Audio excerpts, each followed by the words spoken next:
성경 베드로전서 2장 9절에 보면은 그러나 너희는 택하신 족속이요 왕같은 제사장들이요 거룩한 나라요 그의 소유된 백성이니 이는 너희를 어두운 데서 불러내어 그의 귀한 빛에 들어가게 하신 이의 아름다운 덕을 선포하게 하려 하심이라 이렇게 말씀을 하고 있습니다. 우리는 하나님께서 택하신 족속이요 왕같은 제사장들입니다. 그리고 우리는 거룩한 나라입니다. 우리는 그의 소유된 백성입니다. 그래서 우리는 영적인 자부심을 항상 가지고 있어야 됩니다. 그런데 이 영적인 자부심을 가지라고 말씀을 하고 난 뒤에 11절에 보면은 육체의 정욕을 제어하라 라고 말씀을 하고 있습니다. 16절에도 보면은 오직 하나님의 종과 같이 하라 라고 말씀을 하고 있습니다. 17절에도 하나님을 두려워하며 왕을 존대하라 이런 말씀이 나오고 있습니다. 18절에도 범사에 두려워함으로 주인들에게 순종하되 이렇게 계속 이런 말씀이 나오고 있다. 우리에게 분명히 택하신 족속이요 왕같은 제사장들이요 거룩한 나라요 그의 소유된 백성이다라고 말씀을 하고 난 뒤에 이런 말씀이 나온다. 베드로전서 1장 14절 15절에도 보면은 사욕을 본받지 말고 15절에 거룩한 자가 되라. 1장 17절에도 너희가 나그네로 있을 때를 두려워함으로 지내라 라고 말씀을 하고 있습니다. 2장 1절에도 모든 악독과 기만과 외식과 시기와 모든 비방하는 말을 버리고 갓난아기들 같이 순전하고 신령한 젖을 사모하라. 베드로전서 2장 11절에도 영혼을 거슬러 싸우는 육체의 정욕을 제어하라 라고 말씀을 하고 있습니다. 영적으로 우리에게 택하신 족속이요 왕같은 제사장이요 거룩한 나라인데 그의 소유된 백성인데 주님께서 알아서 챙겨주시면 될 것인데 왜 우리에게 이렇게 하라라고 말씀을 하고 있느냐 이겁니다. 베드로전서 2장 18절에도 까다로운 자들에게도 그 순종하라라고 하면서 부당하게 고난을 받아도 하나님을 생각함으로 슬픔을 참으면 아름다운데 죄가 있어서 매맞으면 그 뭔 칭찬이 있으리요. 이 말은 뭐냐면 너희가 하나님의 일 때문에 매맞는다면 그건 괜찮는데 그거 아니고 그냥 도덕적으로 너희들이 잘못해가지고 매맞으면 그건 뭔 소용이 있느냐. 하나님이 자녀가 돼가지고 그 말이다.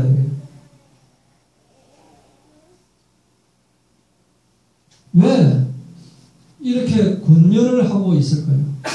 어떻게 보면 이런 내용은 기독교적으로 볼 때 그냥 도덕참고서 같은 그런 기독교식의 도덕참고서가 아니냐라고 생각을 할 수도 있고 그래서 영적인 설교를 할 때 뒷전으로 밀려나올 수 있는 그런 내용들입니다.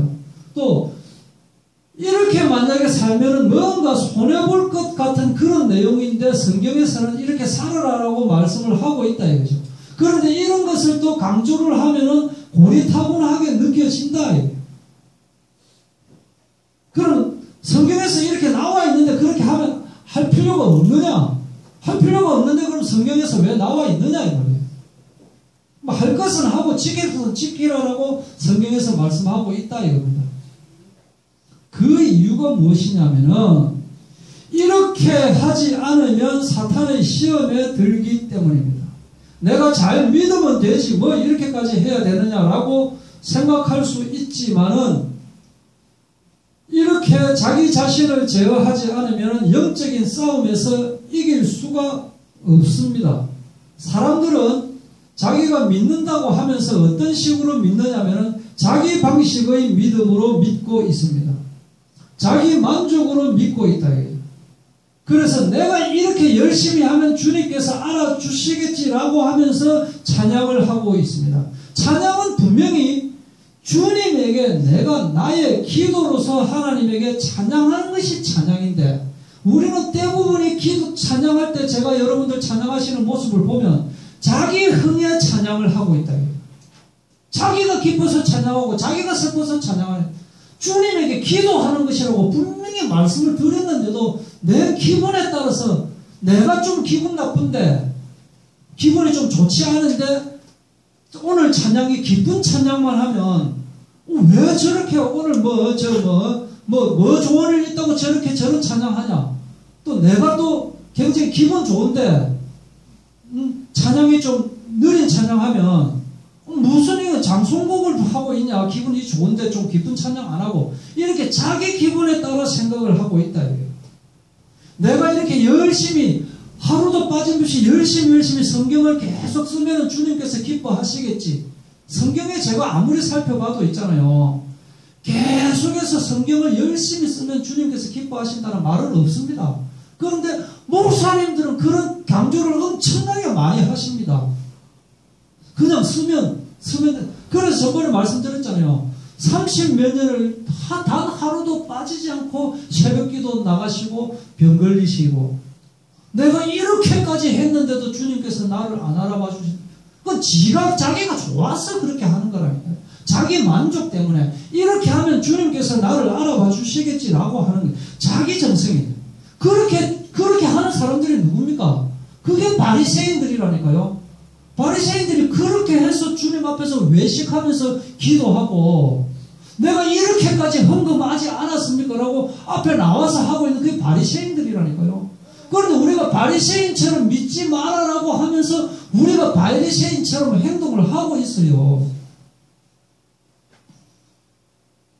어떤 교회에서 이 사람이 찬양 인도를 계속 하던 사람인데 찬양 인도 잘하는 어떤 사람이 왔습니다.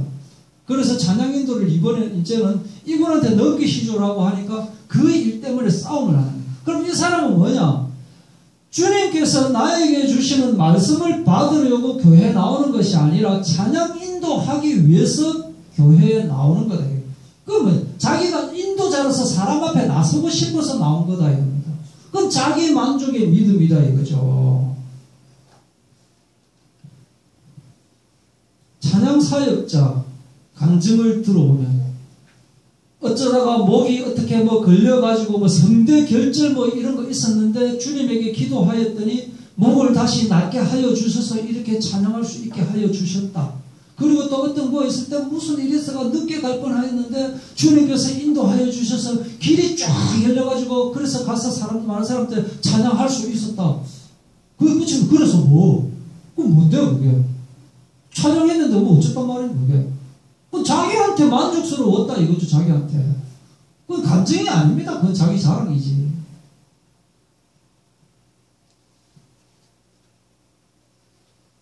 조금은 죄송하지만은 이게 아니다. 이게 아니다. 2014년도에 어떤 발표가 나왔느냐 하면은 1978년 이후에 36년 만에 드디어 우리나라의 교통사고 1년 교통사고 사망자가 5,000명 이하로 내려갔다라고 하는 발표가 있습니다. 2014년, 2015년은 그래서 교통사고 사망자가 5,000명보다 조금 적습니다. 그럼 1978년부터 2013년도까지는 교통사고 1년 사망자가 5,000명이 넘고 그럼 하루에 몇 명입니까? 그리고 그 부상자는 30만 명 훨씬 넘고 한 35만 명쯤 되어진다. 그럼 이 사람들이 매일매일 아침에 집을 나설 때 오늘은 내가 교통사고 나야지 라고 생각하면서 핸들을 잡는 사람은 아무도 없다 이거예요. 오늘은 내가 교통사고 나서 죽을 수도 있을 거야 라고 생각하면서 운전대를 잡는 사람은 없다 이겁니다. 그런데도 불구하고 하루에 몇십 명, 몇백 명이 교통사고 나서 죽거나 다치거나 이렇게 되어진다 이겁니다. 그런데 이런 사람들이 대부분이 어떤 생각을 하고 있느냐? 내가 교통사고 나지 않을 것이다 라고 운전을 하고 있는 거 아닙니까? 그죠? 그런데 교통사고가 난 것 아닙니까? 또 어떤 사람들이 범죄해가지고 잡혀가면서 어떻게 후회를 하느냐? 내가 정말 하면은 안 되는 일을 했구나. 정말 반성이 된다. 내가 정말 잘못했구나 라고 하는 것이 아니고 내가 그때 요렇게만 했으면 안 들킬 수 있었는데 그때 거기에 CCTV 있다는 사실만 알았어도 내가 거기서 안 했을 텐데 주로 이렇게 반성을 하고 있다 이거예요. 사람들이 근원적인 것은 안 하려고 하는 거예요. 교회에서도 어떤 일이 있고 난 뒤에 내가 시험 들었을 때에 이때 그것을 깨닫고 하나님께 기도하고 순종했더라면 이렇게 후회를 하는 것이 맞는데 그렇게 후회 안 한다 이게. 우리가 언제까지 이렇게 살아야 되느냐. 언제까지. 오늘 저 사람에게 전도의 말씀을 전할 수 있었는데 먼저 내가 기도했더라면 이런 것이 되어져야 되는 겁니다. 내가 남은 인생에 그래서 남은 인생에 있어서는 절대로 일어나서는 안 되는 일은 지금 이 시간 이후로부터 일어나서는 안 된다. 이게. 지금 이 시간 이후로 내가 나이가 많든 적든 간에 그렇다면 어떻게 해야 되느냐. 늦기 전에 지금부터라도 악독과 기만과 외식과 시기와 이 육체의 정욕을 버리고 제어를 해야 됩니다. 처음부터 사탄의 시험에 들지 않아야 되는 거예요. 사탄의 시험에 올 수 있는데 사탄의 시험에 들더라도 그것을 이겨낼 수 있는 차단장치를 내가 갖추고 있어야 된다 이겁니다. 그래서 일단 시험이 우리에게 침투하면은 시험에 대해서 이겨낼 수 있도록 무장되어 있어야 되는 겁니다. 그런데 대부분이 아시지 않습니까? 시험에 대해서 우리가 얼마나 연약한가를 우리 자신은 알고 있습니다. 시험 들면 이길 수가 없습니다. 대부분. 아주 쉬운 예. 잠자려고 하는데 맛있는 것을 보면 안 먹는 게 몸에 좋은 게 분명히 맞는데 먹어지잖아요. 할 수 없는 겁니다. 밥 요만큼만 먹어도 되는데 더 먹어지잖아요. 먹는 것 갖고 우리가 안 되는 거예요. 뭔가 저거는 좀 약간 좀 음란적인 성향이 좀 있는 것인데 안 봐야 되는데 라고 하면서 생각은 그렇게 하면서 눈은 벌써 거기에 가 있는 거예요. 이게 어쩔 수가 없는 거라니까요. 이게 이렇게 사탄의 시험은 계속되고 있습니다. 사탄의 시험이 한번 우리가 사탄의 시험에 이겼다고 해서 나 졌다 쟤한테는 절대로 안 되겠다라고 하는 것이 아니라 계속적으로 우는 사자처럼 살필 자를 찾고 있다 이겁니다. 그리고 우리는 또 이 베드로가 이렇게 권면을 하고 있는 이유는 우리가 사탄이 시험을 하고 있고 또 우리가 영적인 싸움을 해야 되고 또 우리는 주님께서 우리에게 주신 사명이 있지 않습니까? 이 사명을 감당해야 되는데 다른 것에 콕 끼어가지고 아무것도 못하는 그런 일이 있어서는 안 되겠다 하는 말입니다. 자, 깨어져 있어야 하는 의무를 우리는 가지고 있습니다. 성경에 사실은 많이 나오고 있습니다. 누가복음 21장 8절에도 이르시되 미혹을 받지 않도록 주의하라 라고 말씀을 하고 있습니다. 사람들은 사탄의 미혹을 받고도 미혹 받았는지 안 받았는지 그것조차도 모르고 있는 겁니다. 교통사고는 교통사고 나서 내가 교통사고 당하였구나라는 것을 알 수 있지만 사탄의 유혹을 받고도 모른다니까요. 21장 34절에 너희는 스스로 조심하라. 그래서 스스로 조심하라는 거예요. 스스로. 그렇지 않으면 방탕함과 술취함과 생활의 염려로 마음이 둔하여지고 뜻밖의 그날이 덫과 같이 너희에게 임한다 하는 말씀입니다. 고린도전서 10장 12절에도 그런즉 선 줄로 생각하는 자는 넘어질까 조심하라는 겁니다. 고린도전서 8장 9절에도 그런즉 너희의 자유가 믿음이 약한 자들에게 걸려 넘어지게 하는 것이 되지 않도록 조심하라. 믿음이 약한 자들한테 내 행동이 내 말이 오히려 그 사람들에게 걸려 넘어지게 되는 것이 되지 않도록 조심하라는 겁니다. 골로새서 2장 8절 누가 철학과 헛된 속임수로 너희를 사로잡을까 주의하라는 것입니다. 속임수는 교통사고는 눈에 보이지만 영적인 속임수는 영적으로 속아 넘어가는 것이기 때문에 이 영혼이 속아 넘어가는 거예요. 정말 안타까운 일입니다. 데살로니가 전서 5장 6절에도 그러므로 우리는 다른 이들과 같이 자지 말고 오직 깨어 정신을 차릴지라. 잠자지 말아요. 잠자면 안 돼요, 여러분들. 이제 집에 가서 자지 마세요. 잠자면 안 된다니까요. 베드로전서 5장 8절 근신하라 깨어라 너희 대적 마귀가 우는 사자같이 두루다니며 삼킬 자를 찾고 있습니다. 마태복음 24장 42절로 그러므로 깨어있으라 어느 날에 너희 주가 임하는지 너희가 알지 못함이니라. 그래서 내가 지금 자고 있는가 깨어 있는가라고 하는 것을 항상 진단하고 확인을 해야 됩니다. 깨어 있으라 이 말이 무슨 말일까요? 깨어 있으라. 깨어 있으라. 진짜 잠자지 말라는 말일까요? 우리가 아무리 은혜를 받아도, 우리가 아무리 시험을 이긴 경험이 많다 하더라도, 우리가 아무리 결심을 했다 하더라도 깨어서 굳게 있지 않으면 악으로부터 우리 자신을 보호할 수가 없습니다. 모든 악은 어디서 나오느냐? 자신을 사랑하는 것에서부터 비롯됩니다. 자신을 사랑한다.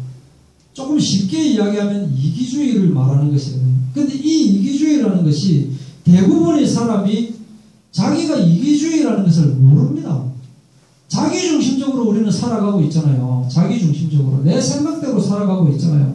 그래서 이 조금이라도 자기한테 더 유리하게 그것을 해석하고 생각하고 있습니다. 그런데 그렇게 하면 넘어지게 되어 있다니까요. 주님의 뜻에 맞추어서 생각을 해야지 내 뜻에 맞추어서 생각을 하니까 넘어진다 이겁니다. 그래서 예수님이 뭐라고 합니까? 자기 자신을 부인하고 자기 십자가를 지고 나를 따르라 하신 말씀 바로 이겁니다. 자기를 부인해라는 거예요. 영적으로 깨어있다. 이 말은 영적으로 잠을 자지 않는 상태. 이 말은 주님께서 우리에게 요구하시는 말씀이거든요. 주님께서 우리에게 요구하시는 말씀인데 하나님 앞에서 깨어 있을 수 있는 방법은 말씀이 체질이 되어 있어야 돼요. 말씀이. 어떤 환경에 따라서 저절로 말씀이 저절로 생각이 나야 돼요. 생활하면서 문득문득 저절로 주님이 생각나는 거예요. 생각. 운전을 하거나 사람을 마거나 뭐 TV를 보거나 하는데도 주님이 자동적으로 그냥 생각이 나지는 거예요. 내가 그냥 뻑하면 핸드폰 찾듯이 핸드폰보다 더 주님이 찾아져야 되는 거예요. 그래서 기도하고 묵상하고 생각 자체가 경건한 생각을 하고 말하는 것, 행동하는 것 자체가 경건하게 말하고 행동하는 것이 되어져야 된다 이겁니다. 깨어있지 않고서는 잠시 성공할 수 있습니다. 깨어있지 않고서도 내가 영적으로 깨어있지 않고서도 잠시 성공할 수 있지만 또 하나님 앞에서 잠자고 있어도 더 잘된 것처럼 보일 수가 있습니다. 그러다 보면은 점점 하나님을 멀리하게 되고 나중에는 하나님 없어도 잘 산다는 생각을 하게 되는 것입니다. 자기가 잘 되어 있거든요. 별일이 없거든요. 교회는 또 다니고 있어요. 사람들에게 또 칭찬도 받고 있어요. 그럼 자기는 잘 믿고 하나님의 복을 받고 있는 것으로 생각을 한다 이거예요. 그런데 누가 가장 기뻐하느냐? 마귀가 흡족하게 미소를 짓고 있는 겁니다.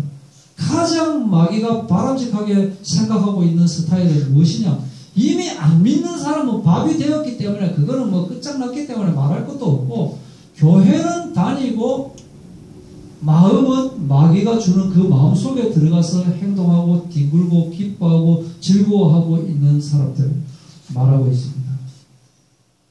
영적으로 깨어있지 않으면 어떤 방법으로든 시험에 들 수밖에 없고 영적으로 더럽혀질 수밖에 없습니다. 그런데 그것을 보는 사람이나 자기 자신이 모른다는 것이 더 큰 문제다 이거예요. 사탄이 시험하는 방법이 몇 가지가 있겠습니까? 수천, 수만, 수십만 가지다 이거예요. 이 사람한테 가장 맞는 것으로 시험을 딱 하게 되어 있기 때문에 걸려 넘어지는 거예요. 자기가 가장 약한 부분. 그래서 우리는 이기려면 어떻게 되느냐? 내가 제일 어디에 내가 제일 약한가 하는 것을 알고 그것부터 안 해야 된다니까요. 그 생각부터 안 해야 된다니까요. 하루하루가 사실은 시험의 연속입니다. 다만 하나님께서 영적으로 우리를 보호하고 계시기 때문에 그나마 우리가 여기 이렇게 있는 겁니다. 놔두면은 정말 빠져들어갈 수밖에 없는 거예요. 이렇게 연약할 수밖에 없고 사탄에게 노출되어 있는 이 우리가 자고 있으면 되느냐 이게 자고 있으면. 그래서 교회에서 우리에게 이런 말씀을 주시는데 요거는 시간 관계상 다음으로 넘기고 다른 이야기를 조금 하겠습니다. 이 부분은 좀 내용이 길기 때문에. 자, 오늘 마태복음 말씀에 뭐라고 했습니까? 너희는 가서 내가 긍휼은 원하고 제사를 원하지 않는 그 뜻이 무엇인지 배우라라고 했습니다. 오늘 주신 말씀의 제일 마지막 구절입니다. 너희는 가서 내가 긍휼은 원하고 제사를 원하지 아니하노라 하신 뜻이 무엇인지 배우라라고 말씀을 합니다. 왜 긍휼은 원하면서 제사를 원하지 않으실까요? 주님께서. 이것은 우리가 다 아는 이 말하고 같은 말씀이죠.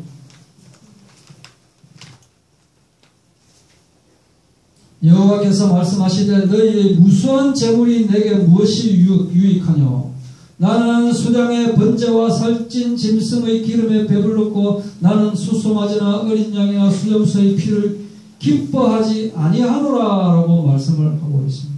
우리는 이렇게 하면 주님께서 기뻐할 줄 알고 수량의 번제와 살찐 짐승을 바치고 있지만 주님은 별로 기뻐 아니하신다. 순종이 제사보다 낫고 듣는 것이 수량의 기름보다 낫다라고 말씀을 하고 있습니다. 오늘 하신 마태복음 9장 13절 말씀은 호세아서 6장 6절 말씀을 그대로 옮긴 말씀인데 호세아서 6장 6절 말씀은 어떤 말씀이냐 하면은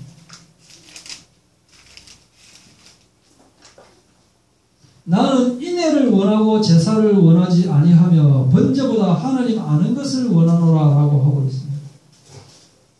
여기서 이제 질문이 나오게 되죠. 요걸 조금만 더 이야기하면 진짜 율법적이다 이렇게 되어집니다. 진짜 율법적이다. 이게 율법적인 거 맞습니까?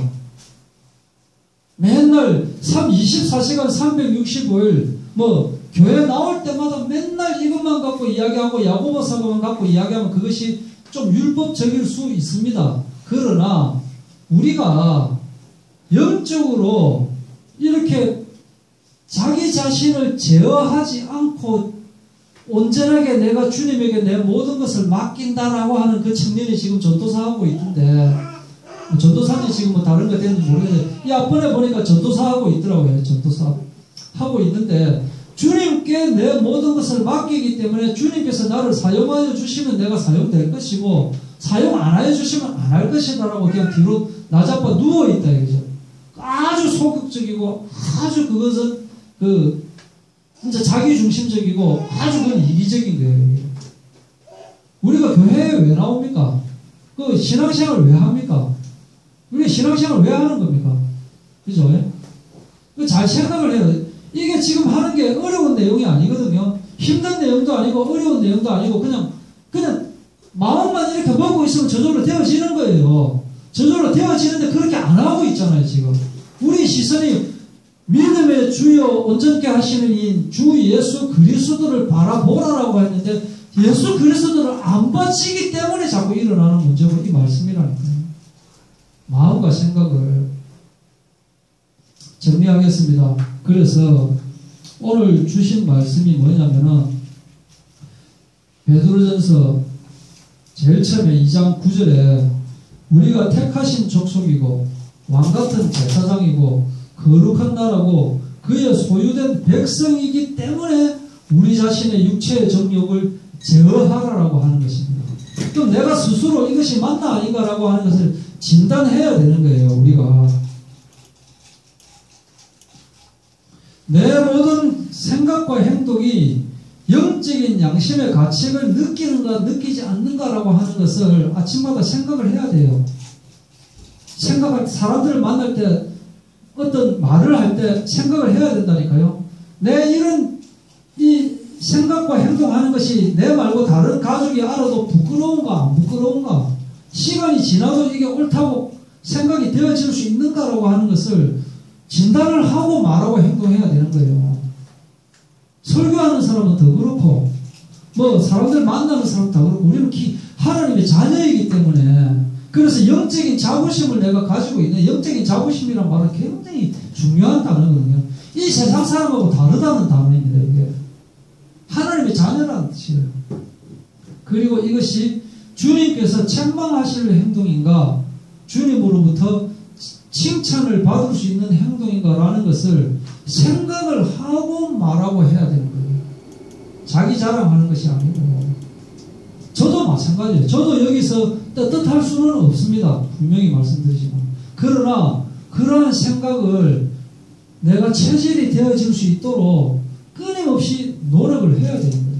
주님께서 나를 이끌어 주시긴 이끌어 주시는데, 이렇게 말씀을 하고 있는데도 주님께서 다 해주시겠지 하고 열중시켜가지고 하면은 누가 제일 좋아하느냐, 그것을 먼저 생각하고 행동하고 기도하는 저희들 되기를 바랍니다.